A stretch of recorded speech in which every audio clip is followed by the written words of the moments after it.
Hello everyone, welcome to my YouTube channel let's study साथ साथ। तो जैसा कि आपको पता है, इस चैनल पर डेली इंग्लिश लिटरेचर और इंग्लिश ग्रामर के मॉक टेस्ट सीरीज चलाई जा रही है और उसमें हमने काफ़ी सारे वीडियोस अब तक कर चुके हैं हम, जिसमें हमने काफ़ी सारे इंपॉर्टेंट क्वेश्चंस को डिस्कस किया है। ठीक है, इसी सीरीज में आज की ये वीडियो है जिसमें हम ग्रामर के कुछ क्वेश्चंस को सॉल्व करने वाले हैं और आपको भी चेक करना है कि आपको कितने क्वेश्चंस आप लगा पा रहे हो, आपको कितने क्वेश्चन सही हो रहे हैं। ठीक है, तो शुरू करते हैं आज की वीडियो। और आई होप आपने प्रीवियस वीडियोस को देख लिया होगा और अगर उन्हें नहीं देखा है तो प्लीज़ उन्हें भी जाकर देखें, वो भी मोस्ट इंपॉर्टेंट वीडियोज़ हैं आपकी तैयारी के लिए। ठीक है, तो शुरू करते हैं आज की वीडियो। फर्स्ट क्वेश्चन इज,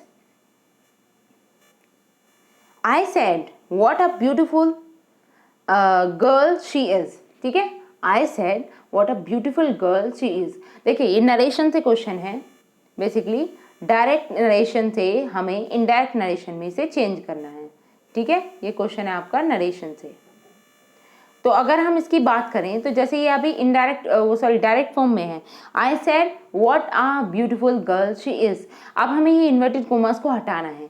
तो इसके लिए सबसे पहले हम ये देखेंगे कि हमारी जो रिपोर्टेड स्पीच है वो कौन से टेंस की है कौन सा सेंटेंस के टाइप की है। असर्टिव है, नेगेटिव है, इंटेरोगेटिव है, एक्सक्लेमेटरी है, इंपेरेटिव है, किस तरीके की है। तो जैसा कि इसमें कहा गया है what a beautiful girl she is, तो ये किस तरीके का एक्सप्रेशन है, ये एक एक्सक्लेमेटरी सेंटेंस की पहचान होती है। ठीक है, और एक्सक्लेमेटरी सेंटेंस में हम सैड को माहौल या सिचुएशन के अकॉर्डिंग चेंज कर देते हैं। ठीक है, तो जैसे इसमें कहा गया what a beautiful girl she is, तो इसके अकॉर्डिंग क्या आएगा, एक्सक्लेम्ड। सैड को हम किस में चेंज करेंगे, एक्सक्लेम्ड में। Okay, I exclaimed that she was a very beautiful girl. Option number A is the right answer. Next question, question number 12, point out the correct indirect form. Okay, sentence है the teacher said to me congratulations you have topped the class. Options हैं, the teacher told me to congratulations that I had topped the class. The teacher congratulated me on topping the class. Next है, the teacher said to me that I was congratulated to top the class. तो क्या होगा इसका right answer? Yes, अगर हम rules के according देखें तो ऑप्शन बी राइट है, the teacher congratulated me on topping the class. Next question, question third. देखिए, यहां पर भी ये भी क्वेश्चन हमारा नरेशन से है। Find out the narration of the following indirect speech. Okay, indirect speech का हमें इसके नरेशन चेक करनी है, मतलब इसका डायरेक्ट फॉर्म क्या होगा वो देख लेना है। सेंटेंस है, he exclaimed with an oath that no one could have expected such a turn of event. बताइए, इसकी जब हम नरेशन चेंज करेंगे तो क्या बनेगा? He exclaimed with an oath that no one could have expected such a turn of event.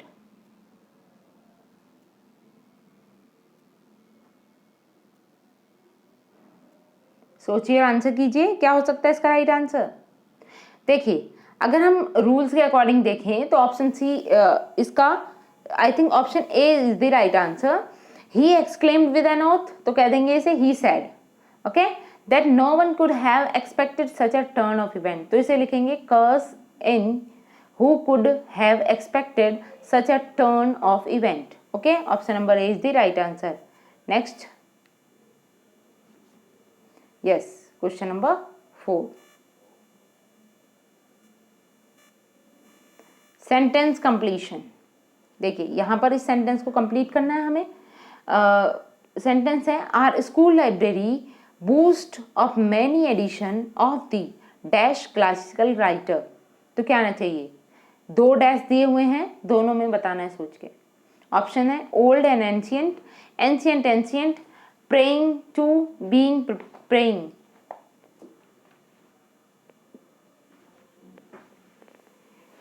क्या होगा इसका right answer? Our school library boost of many old, है ना, old edition of the ancient classical writer. Option number A is the right answer. Moving to the next question, Question number 5 is tick the correct infinitive. Okay, correct infinitive बताना है, starting में add होना चाहिए, starting में blank है, फिर कहा गया है is difficult for a sinner. Okay, option है आपके पास saying prayer, to pray, praying to, being praying. क्या होगा इसका right answer? Is difficult for a sinner. तो इसका करेक्ट आंसर है टू प्रे. ओके, यही इसका इन्फिनेटिव है. Okay, to pray is difficult for a sinner. Now moving to the next question. Question number 6 is, just a minute, yes, choose the correct one word for the blank. Okay, starting में blank था और आपको बताना है कि क्या आना चाहिए. यहाँ पे सेंटेंस है, स्टार्टिंग में blank, the boy return to his village. तो क्या आएगा? Shall the boy return to his village, will the boy return to the village, या फिर was the boy return to his village. क्या आएगा? यहाँ पे यूज होगा विल का. Will the boy return to the village. Okay, option number B is the right answer. Moving to the next question. Question number 7, इसमें compact का mean बताना है. ऑप्शन है face powder for women, computer software, put together in a small space, none of the above. क्या है इसका right answer? What does it mean compact? Compact सोचिए, answer कीजिए. यस, कॉम्पैक्ट का मीनिंग क्या होता है? Put together in a small space. Option number C is the right answer. Okay, now moving to the next question. Question number 8 is choose the word that is closest in the meaning of connive. बताइए. Basically हमें यहाँ कन्नाइव का synonym पता करना है. Choose the word that is closest in the meaning to connive. क्या होगा इसका राइट आंसर? ऑप्शन है instigate, disregarded, shield, threaten. Yes, इसका करेक्ट आंसर है disregarded. Option number B is the right answer. Next question number 9, a man who believes in many gods is. बताइए. Option है theist, atheist, polytheist या misanthropist. A man who believes in many gods. क्या होगा इसका right answer?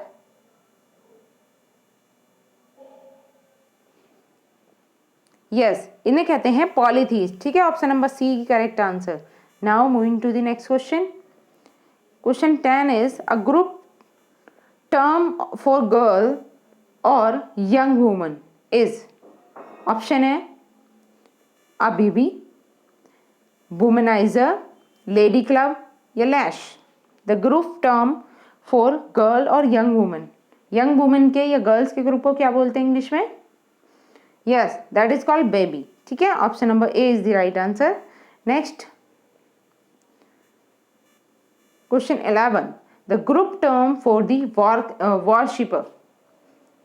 बताइए.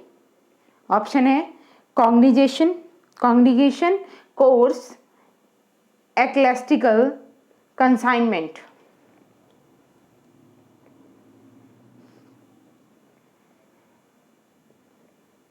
सोचिए, answer कीजिए. The group term for the worshippers is. क्या होगा इसका राइट आंसर? यस, इसका करेक्ट आंसर है congregation. Okay, option number A is the right answer. Next, the antonym of polemic. बताइए, पॉलेमिक का एंटोनियम क्या होगा? ऑप्शन है agreement, orthodox, rustic, modern. Polemic का एंटोनियम क्या हो जाएगा?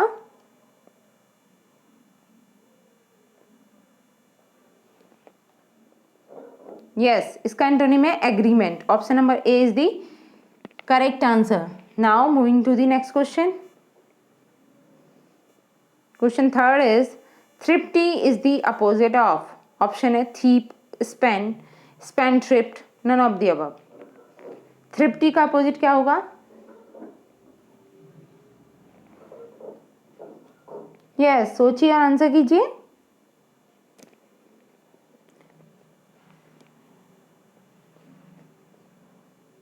थ्रिफ्टी का अपोजिट क्या होगा? Yes, option C, spendthrift. Option C is the right answer. Next question number 14 is give the correct antonym of synchronized is. बताइए, सिंक्रोनाइज्ड का एंटोनियम बताना है। ऑप्शन है आर्डेंट, डिस्कॉर्डेंट, रेसिप्रोसिटी या फिर टेम। क्या होगा इसका राइट आंसर? एंटोनियम बताना है, ध्यान रहे, सिंक्रोनाइज्ड का। सोचिए, आंसर कीजिए। यस, इसका करेक्ट आंसर है ऑप्शन बी, डिस्कॉर्डेंट। ठीक है, option number B is the correct answer. Next question, question 15 is, just a minute, the idiom double Dutch means. बताइए, डबल डच मीन्स का मतलब डबल डच एक foreign expression है, इसका meaning क्या होता है? ऑप्शन है language spoken by the Dutch, unintelligible language, long distance march या two natives of the Netherlands. क्या होगा इसका राइट आंसर डबल डच का? यस, जैसा कि आप देख पा रहे होंगे, इसका करेक्ट आंसर है option B, unintelligible language. Okay, double Dutch का मतलब क्या हुआ? Unintelligible language. Now next question, question 16 is choose the correct meaning of the following idiom out of the four responses given after it. Okay, in cold blood, इसका correct meaning क्या होगा? Option है indifferently, deliberately, unintentionally, in anger. in cold blood का मतलब क्या होता है? सोचिए, आंसर कीजिए। यस, इन कोल्ड ब्लड का मतलब होता है डेलिबरेटली। ठीक है, option number B is the right answer. Next question, question number 17 is he dash sitting beside a river. तो क्या आना चाहिए? He shall find sitting, is saw sitting, had sitting या बीन सिटिंग। क्या होगा इसका right answer? He dash sitting beside a river. तो क्या लगाना सही रहेगा?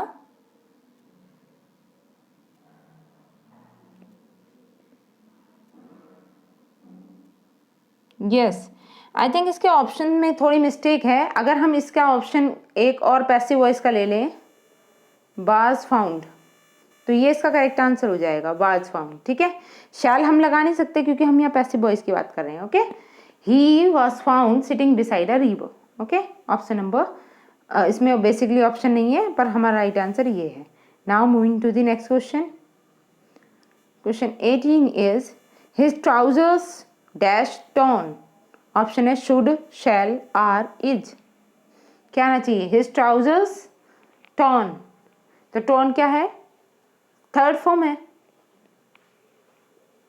ठीक है, वर्ब की थर्ड फॉर्म यूज हो रही है यहाँ पे, हिज ट्राउजर्स टॉन। ओके, और यहाँ पे मेन वर्ब क्या आएगी?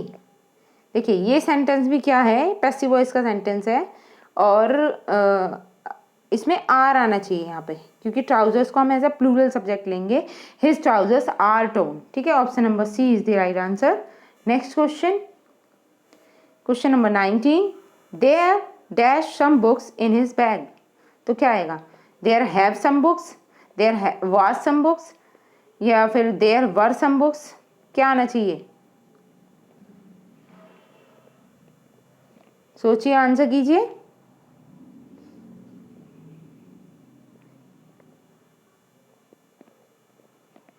यस, इसका करेक्ट आंसर है सी। ठीक है, there were some books in his bag. Okay, now next question, there dash some books in his bag.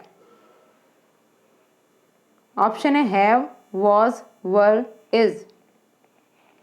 क्या आना चाहिए? देयर के बाद there dash some books in his bag.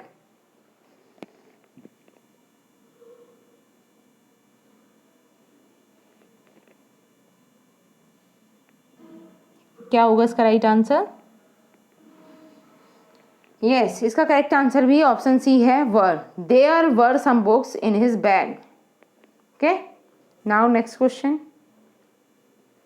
Question number 20, you go first and I dash go. क्या होगा? Shall follow you, shall following you, am follow you या am following you? क्या है इसका right answer? You go first and I dash dash dash you.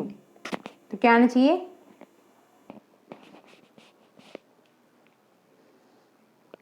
सोचिए और answer कीजिए।